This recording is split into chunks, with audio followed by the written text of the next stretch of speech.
රහතන් වහන්සේලා බුදුරජාණන් වහන්සේලා වැඳපු ක්‍රමයක් තිබ්බා. මගපලලාභී ශ්‍රාවකයෝ බුදුරජාණන් වහන්සේ වැඳපු ක්‍රමයක් තිබ්බා. ඒ තමයි ඒ කරුණු තුනයි. තිසරණය ගැන කල්පනා කරලා. පළවෙනි එක. ඒ භාග්‍යවතුන් වහන්සේ ඒකාන්තයෙන්ම සම්මා සම්බුද්ධ වනසේක.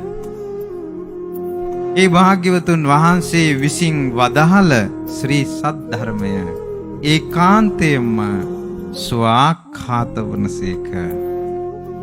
ඒ භාග්‍යවතුන් වහන්සේගේ ශ්‍රාවක සංඝයා ඒකාන්තයෙන්ම සුපටිපන්න වනසේක.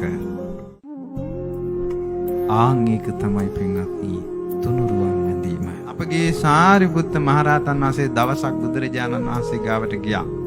බුදුරජාණන් වහන්සේ ළඟට ගිහිල්ලා කියනවා ස්වාමීනි භාග්‍යවතුන් වහන්සේ ඔබ වහන්සේ ගැන මට විශාල ප්‍රසාදයක් තියෙනවා.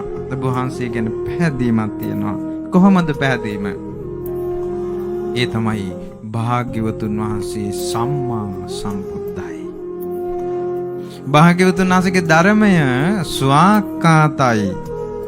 භාග්‍යවතුන් වහන්සේගේ ශ්‍රාවක සංඝයා සුපටිපන්නයි. ආංගක පින්වත්නි හිතේ මුමුණන්න ඕන එකක්. ඕකේ හිතේ හිතා නිතර කියා ඉන්න ඕන එකක්. ගමනක් යද්දිත් කතා බහ කරද්දිත් යද්දි එද්දිත් නිදා ගනිද්දිත් එහෙම යද්දිත් කෑම කද්දි බොද්දි සිටගෙන සිටිද්දී නිදා ගනිද්දී ඉඳගෙන සිටිද්දී සක්මන් කරද්දී හැමතිස්සෙම හිතන්න ඕන භාග්‍යවතුන් වහන්සේ සම්මා සම්බුද්ධයි. භාග්‍යවතුන් වහන්සේගේ ධර්මය ස්වාක්ඛාතයි. ශ්‍රාවක සංඝයා ඒකාන්තයෙන් සුපටිපන්නයි. පින්වත්නි මේක තමයි බුදුන් වඳින ක්‍රමය.